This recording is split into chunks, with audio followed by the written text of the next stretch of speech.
Shalom, salam sejahtera bagi Bapak Ibu, saudara-saudara, anak-anak yang dikasihi oleh Tuhan Yesus Kristus. Berjumpa kembali bersama saya Pendeta Eka di dalam renungan firman Tuhan pada hari ini, hari Jumat 8 April 2022. Sukacita dan damai sejahtera dari Tuhan Yesus Kristus kiranya menyertai kehidupan kita sekalian. Puji nama Tuhan. Sampai pada pembacaan kita hari ini, Mazmur yang ke-84. Kiranya firman Tuhan yang kita baca renungkan menjadi berkat dalam hidup kita. Puji nama Tuhan. Mari kita sebelum membaca dan merenungkan bagian firman Tuhan, kita terlebih dahulu berdoa. Tuhan Bapa di surga, di dalam Yesus Kristus, kami mengucapkan syukur terima kasih kepada Tuhan yang memelihara hidup kami sampai pada hari ini. Kami mau terus memperdengarkan hati dan pikiran kami kebenaran firman Tuhan. Mampukan kami Tuhan untuk kami dapat memahaminya. Engkau juga menolong kami untuk dapat menerapkannya dalam hidup kami. Terpujilah namamu ya Bapa, demi nama Tuhan Yesus Kristus kami sudah berdoa dan bersyukur. Haleluya. Amin. Mazmur yang ke-84. Untuk pemimpin biduan menurut lagu Gitit. Mazmur Bani Korah. Betapa disenangi tempat kediamanmu, ya Tuhan semesta alam. Jiwaku hancur karena merindukan pelataran-pelataran Tuhan. Hatiku dan dagingku bersorak-sorai kepada Allah yang hidup. Bahkan burung pipit telah mendapat sebuah rumah dan burung layang-layang sebuah sarang, tempat menaruh anak-anaknya. Pada mezbah-mezbahmu, ya Tuhan semesta alam, ya Rajaku dan Allahku. Berbahagialah orang-orang yang diam di rumahmu, yang terus-menerus memuji-muji engkau. Berbahagialah manusia yang kekuatannya di dalam engkau, yang berhasrat mengadakan ziarah.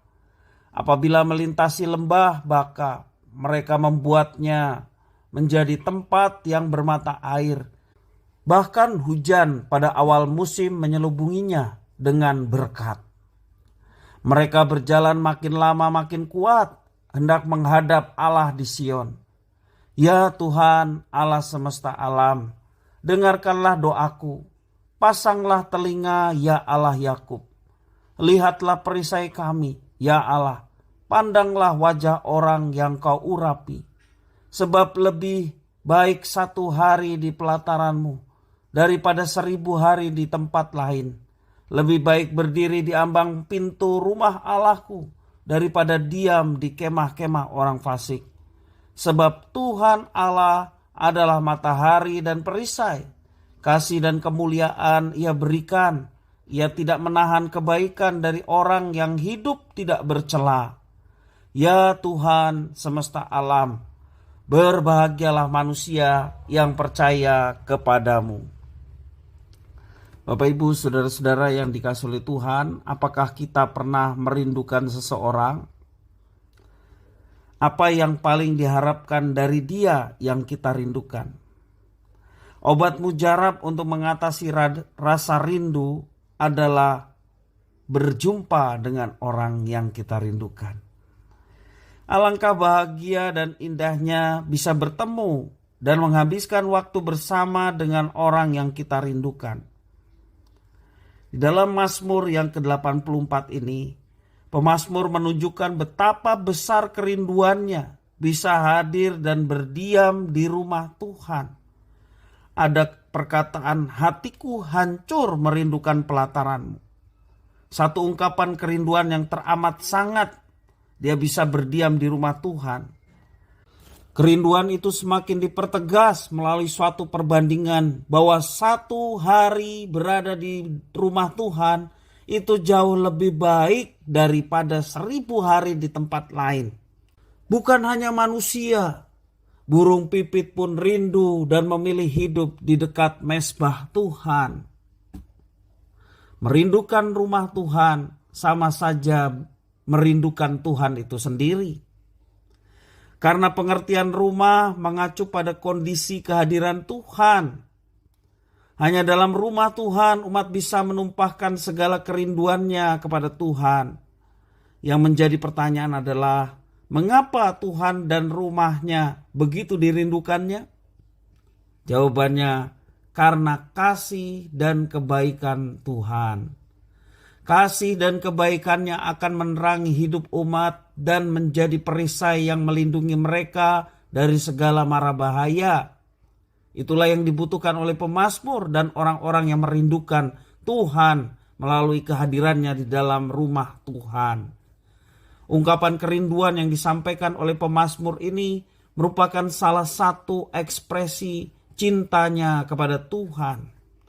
Kerinduan yang teramat sangat lahir dari cinta yang teramat sangat. Kerinduan akan rumah Tuhan lahir karena cinta kasihnya kepada Tuhan yang teramat sangat. Jika tidak ada cinta, mana mungkin ada rindu? Itu satu hal yang sangat berkaitan.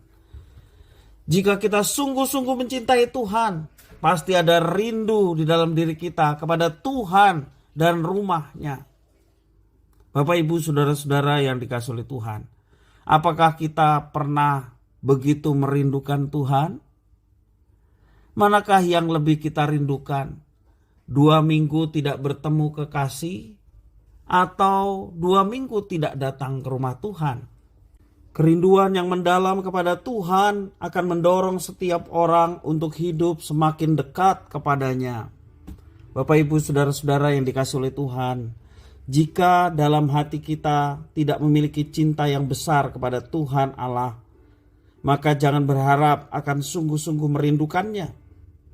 Karena itu marilah kita bangkitkan rasa cinta kasih yang tulus kepada Tuhan. Karena cinta itu merupakan perintah. Kasihlah Tuhan Allahmu dengan segenap hatimu, dengan segenap jiwamu, akal budimu, dan kekuatanmu. Satu perintah. Maka cinta itu harus diusahakan dan diupayakan dan ditumbuhkan dalam hidup kita. Maka rasa cinta yang teramat sangat kepada Tuhan melahirkan rasa rindu ingin mengalami perjumpaan dengannya di rumahnya, di baitnya, atau pada saat ini kita di gereja. Kita boleh mengalami perjumpaan dengan Tuhan sebagai kerinduan yang lahir dari cinta kepada Tuhan. Perasaan cinta dapat timbul di hati kalau seseorang mengerti besarnya kebaikan dan kasih Tuhan yang dialami dalam hidupnya. Kiranya firman Tuhan ini boleh memberkati kita sekalian. Mari kita berdoa. Tuhan Bapa di surga, di dalam Yesus Kristus, kami bersyukur atas firman Tuhan yang mengajarkan kami bagaimana kami harus menumbuhkan cinta kasih kepada Tuhan. Karena Engkaulah yang telah menyatakan terlebih dahulu cinta kasih kepada kami orang-orang berdosa melalui pengorbanan Yesus Kristus yang mati di kayu salib, menebus kami orang berdosa karena cinta kasih Tuhan. Kami mau terus menumbuhkan cinta kasih kepada Tuhan, sehingga kami selalu merindukan akan hadirat Tuhan, baik bersama-sama ketika kami hadir dalam ibadah di gereja, maupun juga tak kala kami menjalani kehidupan pribadi dengan Tuhan yang selalu merindukan Engkau. Terima kasih ya Tuhan atas pembelajaran firman-Mu pada hari ini. Mampukan kami ya Tuhan, dan penuhilah hati kami dengan rasa cinta kasih dan juga kerinduan yang teramat sangat kepada Tuhan. Dan Engkau berkenan atas kami semua. Terima kasih ya Tuhan, inilah doa permohonan ucapan syukur kami. Demi nama Tuhan Yesus Kristus kami sudah berdoa pada Bapa di surga. Haleluya. Amin.